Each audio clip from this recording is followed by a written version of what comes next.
3 months after the catastrophic destruction of research outpost Chimera 7, a hastily erected emergency shelter stood under the stormy sky of Somnia 9's rain-soaked moon. Acid rain pounded relentlessly against the transparent dome, creating a constant background noise that had become the soundtrack to their desperate rescue operation. Inside the dome, Lara Velour, the Xylarian chief bioengineer, stood poised at a holographic console. Her slender orange fingers danced across glowing data streams as she oversaw rescue operations. Her pale blue eyes narrowed in concentration, reflecting the light of scattered debris data from Chimera 7's explosion. "These readings don't make sense," she murmured, her voice carrying the musical lilt characteristic of Xylarians. "The dispersion pattern is inconsistent with a standard reactor breach." Dr. Morrow, a human physician working alongside her, glanced up from his own console.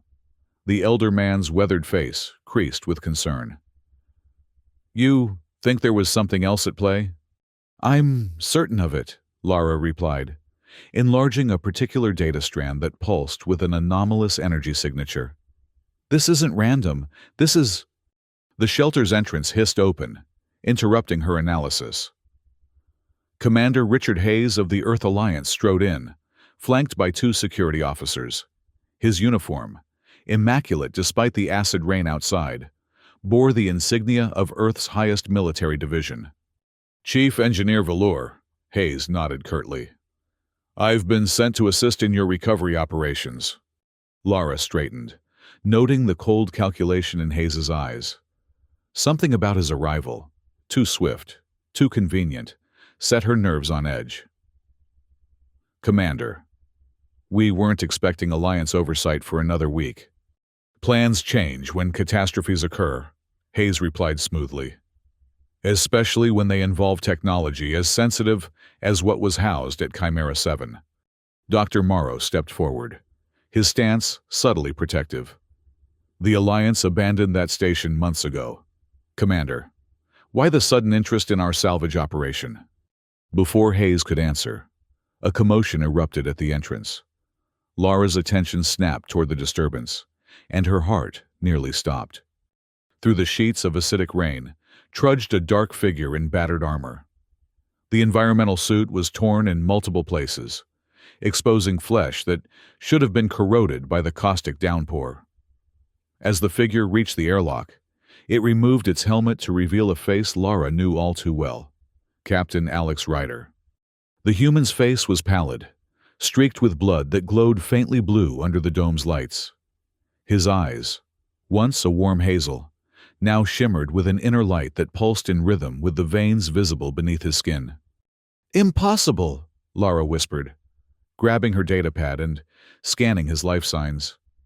The readings made no sense. Mitochondrial activity off the charts, cellular density unprecedented, brainwave patterns like nothing she'd ever recorded. "You should be dead." Alex's gaze found hers across the room.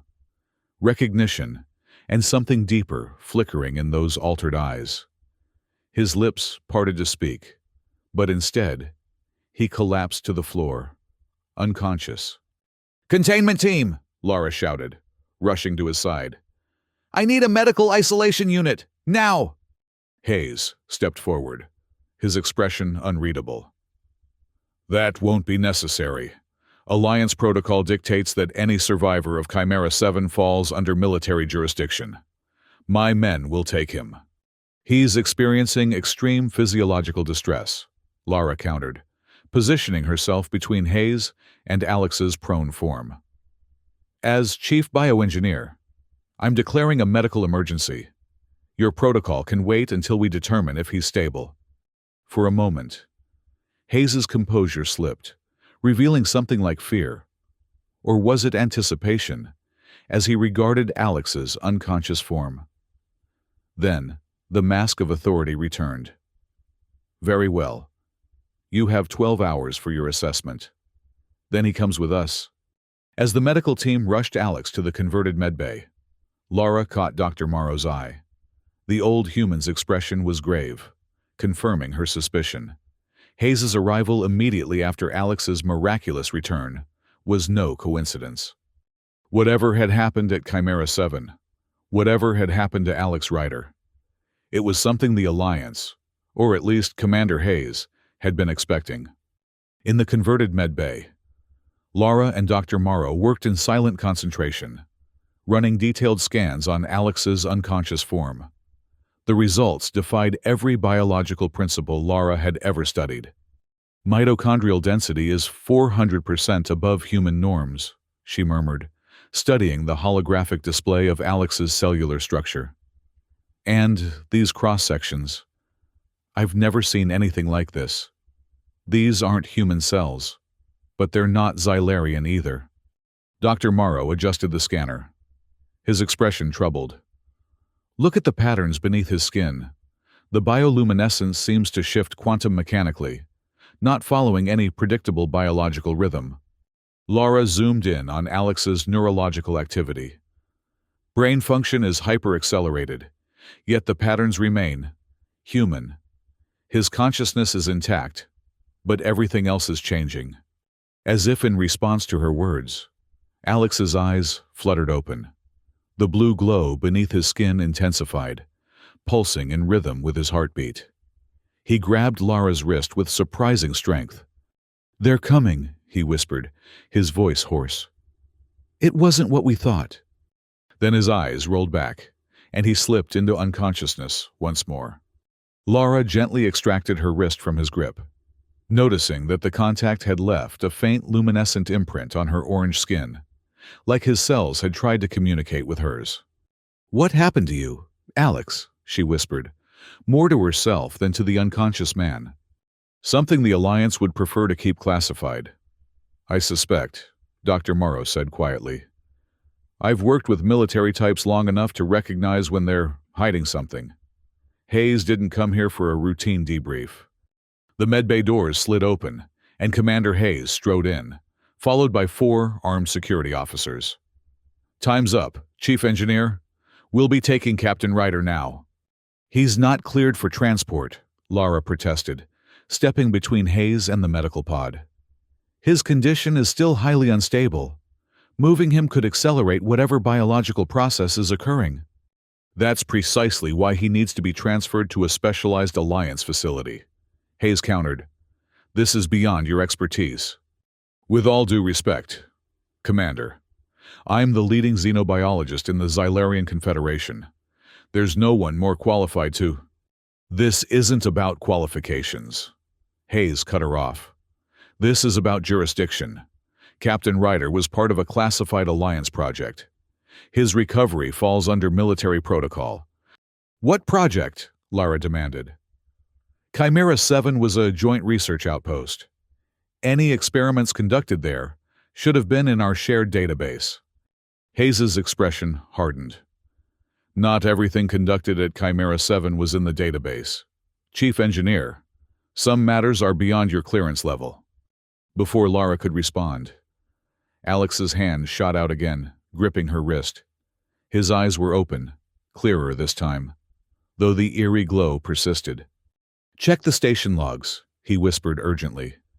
3 days before the incident. Code, Echo 79.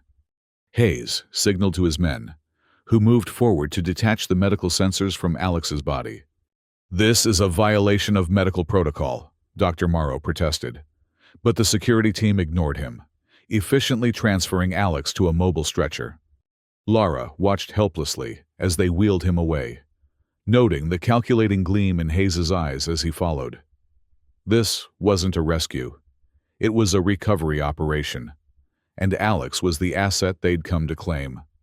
Once they were gone, Lara turned to Dr. Morrow. "How much time do we have before they transport him off-world?" 6 hours at most, he replied.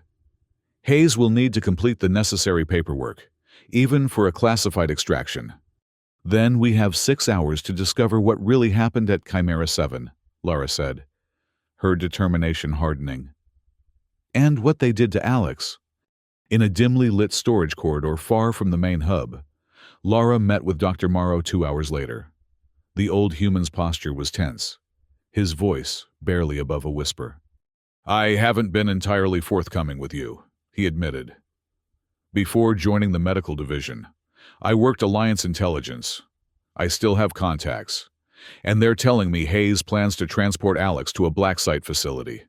No records, no oversight. Lara's bioluminescent freckles pulsed with agitation. Why? What could they possibly want with him? I'm not certain, Morrow replied. But I placed a covert tracker on Alex during examination. Hayes has him sedated in the shuttle bay, preparing for immediate departure once the storm subsides. We need to stop them, Lara said firmly. Or at least delay them long enough to find out what's in those station logs. Morrow nodded. I have a plan. You'll create a diversion. Set off an emergency beacon at the eastern perimeter. That will draw security away. Meanwhile, I'll trigger the shuttle's environmental shutdown protocol. It will buy us at least 3 hours while they run diagnostics. And I'll use that time to access the restricted Chimera 7 archives. Lara finished. Let's move. Using her chief engineer credentials, Lara bypassed the main security protocols on the facility's central database. But when she tried to access the Chimera 7 logs, she hit a wall of encryption she hadn't anticipated.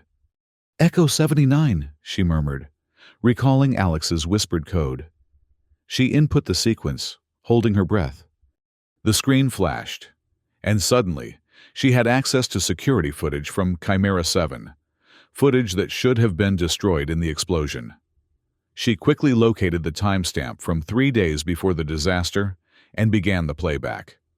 The footage showed Commander Hayes entering the station's containment lab, accompanied by 2 figures, one in an unmarked black trim Alliance Intelligence uniform, and another, a tall, skeletal creature with metallic, light-absorbing skin and vertical eye slits.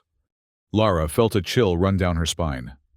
The taller being matched no known species in the Alliance registry. Its movements were unnaturally fluid, almost predatory. Hayes conferred with the beings before a pulsating energy anomaly contained within a quantum field. Though the audio was patchy, Lara could make out fragments of their conversation. Breakthrough. Evolutionary leap. Future weapon. Humans are uniquely suited. Xylarians must not discover. The footage abruptly cut out, but Lara had seen enough. Whatever had happened at Chimera 7 wasn't an accident. It was an intentional experiment, and Alex had been at the center of it. Her comm unit chirped, Morrow's signal. The diversion was in place. She quickly downloaded the footage to her personal datapad and made her way toward the shuttle bay. Outside, the emergency beacon blared, drawing a detachment of security personnel to the eastern perimeter. Inside the shuttle bay, alarms flashed as the atmospheric sensors registered a false positive, grounding the vessel pending diagnostics. Amid the confusion, Lara slipped through the service entrance and froze. The guards who should have been watching Alex lay unconscious on the floor. The restraint bed where he had been sedated was empty. They're watching, a voice said from the shadows. The architects. They've been manipulating us for centuries. Alex stepped into the light, his movements unnaturally swift and precise. The bioluminescent patterns beneath his skin pulsed more intensely now, casting an eerie blue glow across his features. Alex, Lara whispered, what did they do to you? Not here, he replied, glancing toward the security cameras. Hayes will realize the environmental alert was a diversion. We need to move. Without waiting for her response, he grabbed her hand and pulled her toward the emergency exit. Lara felt a strange tingling where their skin connected, as if his altered cells were trying to communicate with hers. Where are we going? She asked, as they slipped out into the acid rain. There's a Xylarian research vessel docked on the far side, Alex replied, navigating the compound with preternatural awareness. We can use it to reach the Helios cluster outpost. There's evidence there, proof of what's really happening. As they ran through the downpour, Lara noticed something impossible. The acid rain that should have been burning Alex's exposed skin seemed to roll off him harmlessly. His body had changed on a fundamental level. "What happened at Chimera 7?" she asked when they paused behind a supply depot. "The footage I found. Hayes was meeting with someone not in any Alliance registry." "The architects," Alex said grimly. "That's what they call themselves. They've been guiding human evolution for centuries, preparing us for something." He looked down at his hands, where the blue patterns pulsed beneath the skin. "I was trapped with the anomaly when the station exploded. It tore me apart, rebuilt me. I died, Lara. Then I existed somewhere else." His expression darkened with the memory. "When I came back, I was different, enhanced. But not like the others they're creating. The vanguards, those are forced mutations, designed as weapons. Mine was natural, somehow. An adaptation." Before Lara could press for more details, alarms blared across the compound. Hayes had discovered their escape. "We need to move," Alex urged. "The vessel now!" They sprinted through the rain toward the docking bay. 2 Xylarian guards stood at the entrance, but Alex moved with blinding speed, subduing them with precise, non-lethal strikes before they could raise their weapons. Inside, Lara used her chief engineer credentials to bypass the security locks. "I can reconfigure the thrusters for immediate launch. But where exactly are we going?" "The Helios cluster," Alex replied, sliding into the co-pilot seat. "It's where they're testing the vanguards. If we can get evidence of what Hayes is doing, we can expose the whole operation." As Lara initiated the launch sequence, she cast a sideways glance at Alex. The human she had once known, the Alliance captain she had worked alongside at Chimera 7, was gone. In his place was something new, something between human and something else. Yet, when he met her gaze, she saw the same determination, the same core of compassion that had first drawn her to him, despite the cultural taboos against cross-species attachments. "I thought you were dead," she said softly, as the ship broke free of the moon's atmosphere. "I saw your biometrics flatline when the station exploded." "Part of me did die," Alex replied, his voice equally soft. "But even in that void between life and whatever came next, I held on to thoughts of you. It gave me something to come back to." The admission hung between them as the stars stretched into streaks of light, and the ship accelerated toward the Helios cluster. In the cockpit of the Xylarian research vessel, the blue patterns beneath Alex's skin glowed more intensely in the darkness of space. Lara found herself mesmerized by their pulsing rhythm, so unlike anything in Xylarian or human biology. "The patterns," she said, her scientific curiosity temporarily overriding the urgency of their situation. "They follow your neural pathways, but they're not random. They're communicating." Alex glanced down at his arms where the luminescent lines traced elaborate patterns. "They respond to my thoughts, my emotions. They're strongest when I'm using the new abilities, or when I'm near you." Lara felt heat rise to her cheeks, the orange hue of her skin deepening slightly. By Xylarian standards, such an admission of emotional attachment was taboo, especially toward a human. Yet, here she was, fleeing her post, defying Alliance authority, all for this man who was no longer entirely human. "We should run a full diagnostic in the medical bay," she said, diverting to safer, scientific ground. "Your physiology is changing rapidly. We need to understand it if we're going to help you." In the ship's small but advanced medical bay, Lara watched in fascination as the scanners mapped Alex's internal structures. His core temperature registered at 138.6 degrees, a fever that would kill an ordinary human. Yet he showed no signs of distress. "Your cellular regeneration is off the charts," she observed. "And these new structures connecting your neural pathways, they're unlike anything I've seen in any species." "The architects engineered them," Alex explained, watching the holographic display of his own altered biology. They've been guiding human evolution for centuries, selecting for specific traits. The anomaly at Chimera 7 was their catalyst, designed to accelerate the process in controlled subjects. Controlled subjects? Lara echoed, appalled. You mean they were experimenting on humans without consent? On all species, Alex corrected grimly. The architects see themselves as guardians of the galaxy, preparing civilizations for what's coming. The harvesters, cosmic predators that consume advanced worlds. The architect's solution is to create living weapons, vanguards, to combat them. And you're one of these vanguards? Alex shook his head. No. The vanguards are forced mutations, humans altered against their will, their personalities overwritten with combat programming. What happened to me was different. The anomaly changed me. But my consciousness remained intact. I evolved rather than being transformed. Suddenly, Alex convulsed, his back arching off the examination table. The patterns beneath his skin flared blindingly bright, pulsating erratically. "Alex!" Lara cried, rushing to stabilize him. The scanner showed his cells undergoing another wave of reorganization, his transformation accelerating beyond safe parameters. Working frantically, she administered emergency stimulants and carefully introduced stabilizing nanocircuits, cutting-edge Xylarian biotech, to slow the process.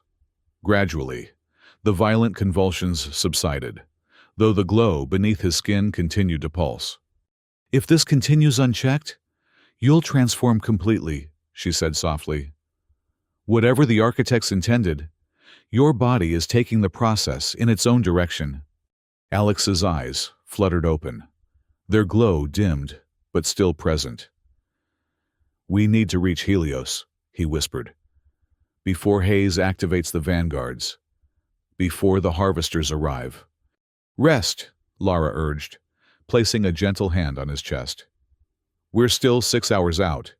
You need to conserve your strength." As she turned to analyze the new data, her scanner picked up an alert from the ship's long-range sensors. She moved to the cockpit and magnified the readings, her heart sinking at what she saw. A massive debris field lay directly in their path, the wreckage of multiple starships, including several Xylarian science vessels, torn to fragments. The timestamp indicated the destruction had occurred within the last 48 hours, long after Chimera 7 fell. Alex appeared beside her, leaning heavily against the doorframe. Despite her medical orders, he'd followed her to the cockpit. "It's not a battle," he observed, studying the distribution of the debris. "It's a slaughter." Lara zoomed in on a section of floating wreckage, where strange, pulsing energy signatures lingered. "What are these readings? They're like nothing I've ever seen." "Bioluminescent neural discharges," Alex said grimly. "Harvester weapons. They're already here. This is how it begins." A chill ran down Lara's spine.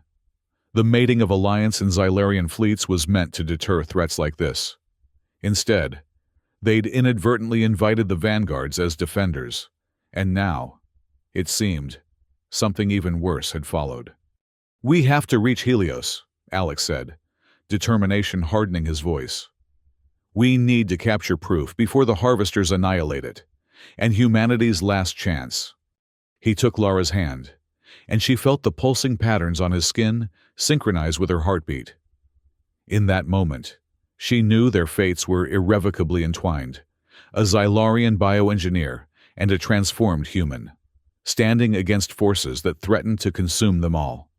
6 hours later, the Helios cluster outpost came into view, a once gleaming scientific hub that now resembled a shattered crystal.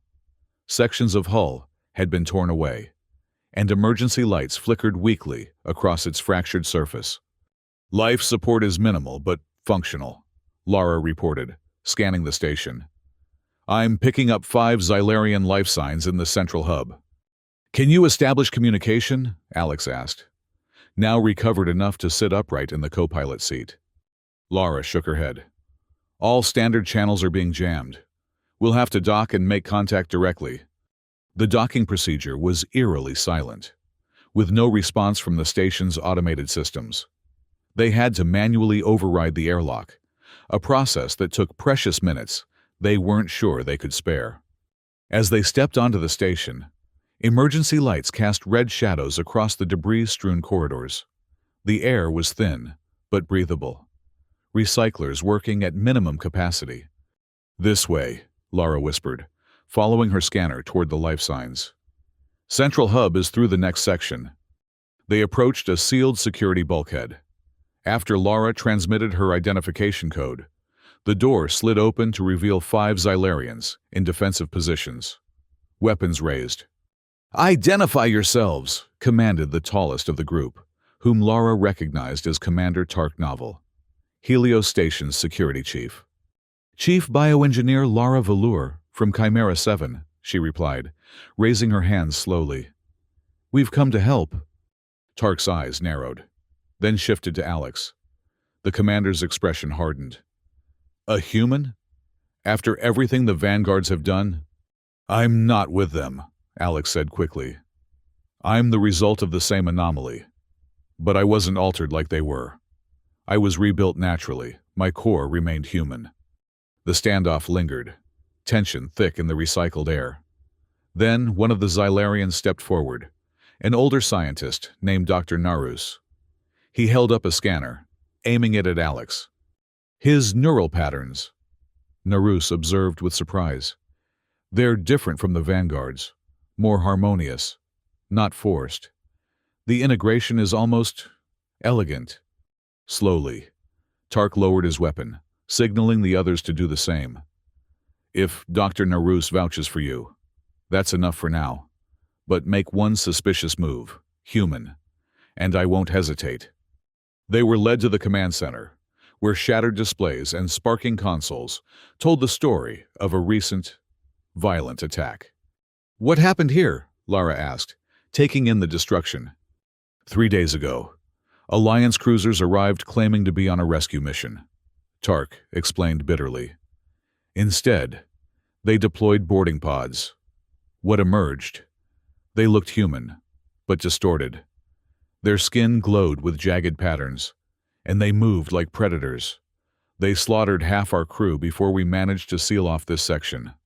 Dr. Narus activated a damaged console, bringing up security footage. "See for yourself." The grainy video showed Alliance vessels deploying small, dart-like pods. From them emerged figures that might once have been human, but were now something else, their skin pulsing with harsh, asymmetrical patterns, their movements unnaturally swift and violent. Then came a voice Lara recognized immediately. "Commander Hayes. The future of humanity demands evolution through conflict." Hayes's voice echoed through the command center. "The Xylarian Confederation can either join or be harvested." Lara felt sick. "They attacked you under the guise of Alliance intervention." "Not just attacked," Tark corrected grimly. "They were testing their new weapons, the Vanguards, using us as target practice." Alex stepped forward, studying the console. "There's more. The Vanguards aren't the end goal. They're just the first wave. The architects are preparing for the harvesters, using humans as weapons." "And what exactly are you?" Tark demanded, turning to face Alex. "Another weapon." "I don't know what I am," Alex admitted. "But I know I'm not their puppet, and I want to stop them before more innocent lives are lost."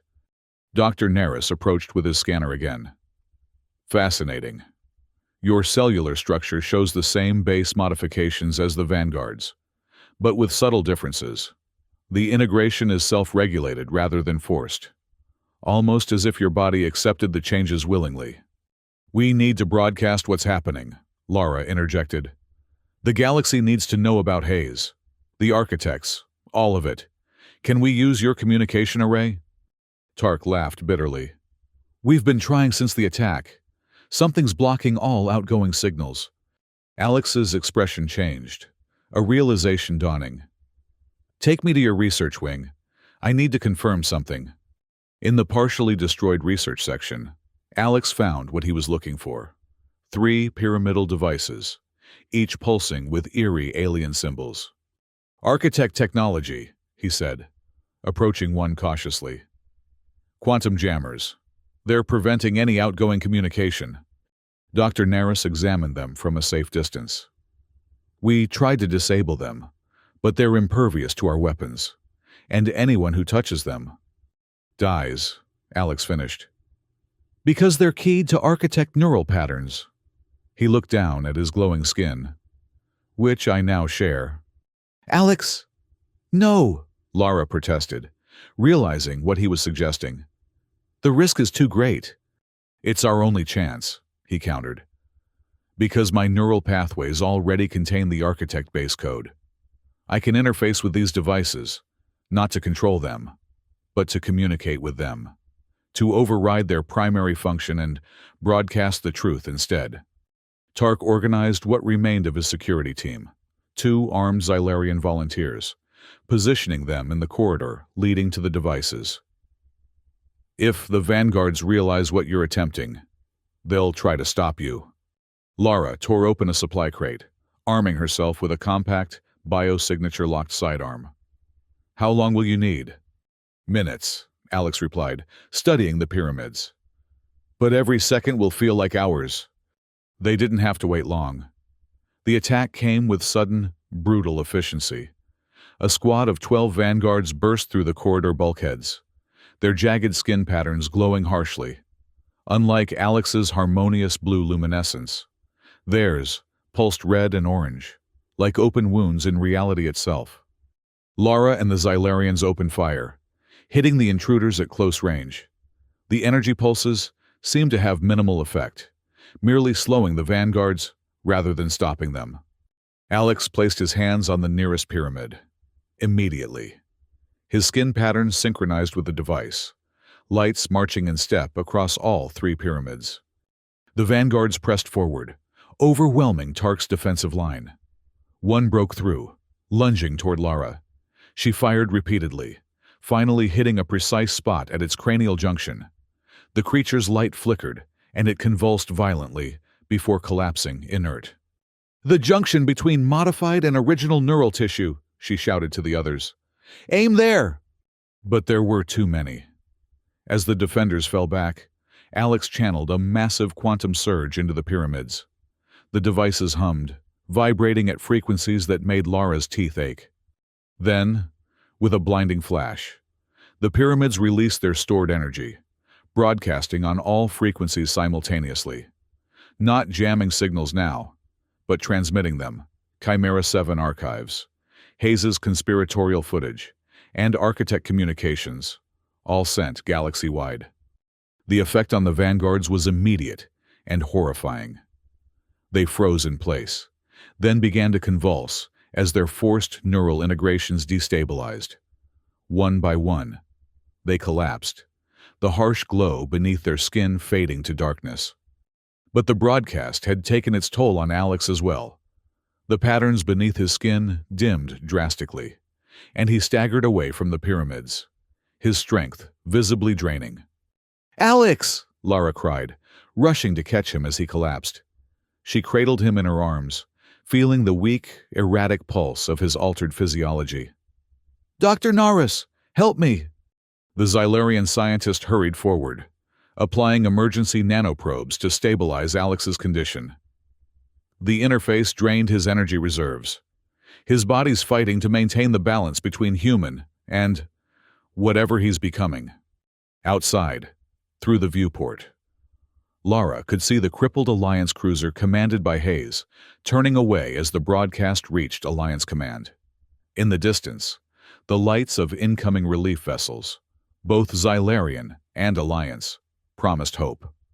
But for Lara, the only light that mattered was the fading glow beneath Alex's skin, the sign that the man she'd thought she'd lost was still fighting to survive.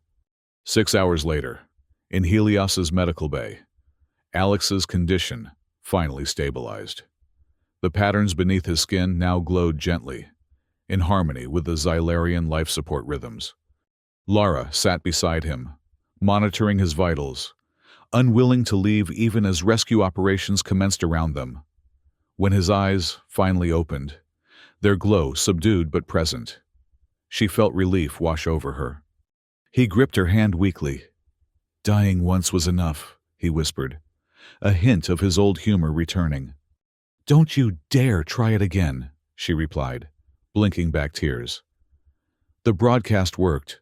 Alliance Command has received everything. Hayes's treachery, the architect manipulation, all of it. Relief ships are docking now. Alex's expression grew serious. "And the harvesters?" "No sign yet," Lara admitted. "But thanks to your warning, both fleets are preparing defensive positions throughout the sector." He closed his eyes briefly. "It won't be enough. Not against what's coming. But it's a start." 6 weeks later, representatives from the Earth Alliance and Xylarian Confederation gathered in the circular diplomatic chamber aboard the Xylarian flagship Eternal Harmony. The tension in the room was palpable, both sides fearing further architect infiltration, yet forced to cooperate against the greater threat. Lara stood at the center of the chamber, now appointed as special liaison to the newly formed Joint Species Defense Initiative.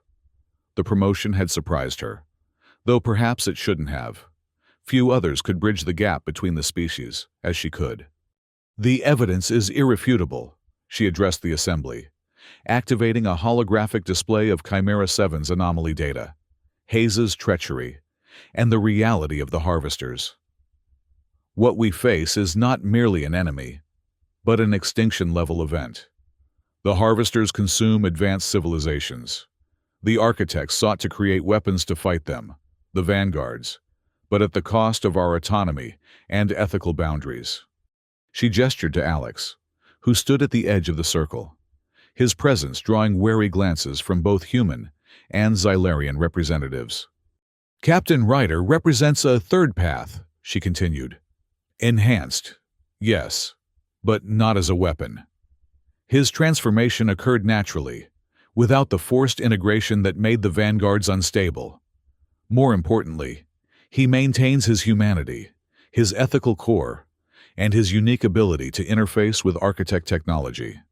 Alex stepped forward. The stable, harmonious patterns beneath his skin, visible even beneath his formal attire.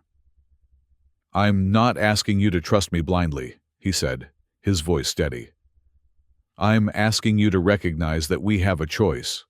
We can face the harvesters as we are, united despite our differences, or we can become the very monsters we fear." Admiral Chilton of the Earth Alliance rose from his seat. "Can we trust a half-breed to maintain loyalty to humanity when faced with existential threats? Can we trust those who appear fully human, like Commander Hayes?" Alex countered calmly. "My loyalty isn't to a species, Admiral. It's to life itself, human, Xylarian, and whatever lies beyond our current understanding." High Counselor Theos of the Xylarian Confederation spoke next. "The evidence suggests the harvesters are approaching our outer systems. Without the Vanguard program, how do you propose we defend ourselves?" "By turning the architect's own technology against them," Lara explained. "Alex can interface with their systems without being controlled by them. Together with Xylarian biotech and human adaptability, we can develop defenses that don't require sacrificing our ethics or our autonomy." The debate continued for hours, but finally, a consensus emerged.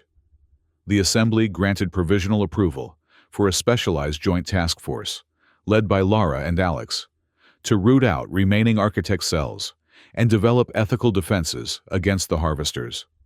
Later, on the flagship's observation deck, Lara and Alex stood side by side, watching the combined fleet in formation.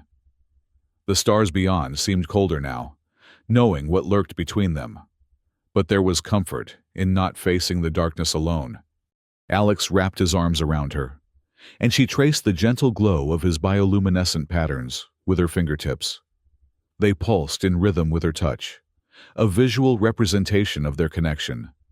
"Do you ever regret what happened at Chimera 7? She asked softly. "I regret the lives lost," he replied, his gaze distant for a moment. "But not that I found you again. We turned the impossible into something new. She turned in his embrace, looking up into his glowing eyes. By all Xylarian cultural standards, their relationship was taboo. Yet, in defying those boundaries, they had created a bridge between worlds that might yet save them all. "Whatever comes next," she whispered, "we face it together." Their kiss transcended species, a union that neither architect nor harvester could have predicted, and perhaps that unpredictability was their greatest weapon against the calculated threats that awaited them. Beyond the fleet, distant hyperspace sensors detected faint signals, possible architect remnants regrouping, or perhaps the first whispers of the harvester's approach. But for now, in this moment, two silhouettes stood against the stars, a human and a Xylarian. The patterns beneath Alex's skin glowing in sync with Lara's racing heartbeat. A symbol of hope and a new evolutionary path neither cosmic predator nor cosmic puppeteer had anticipated. Together, they would face whatever came next,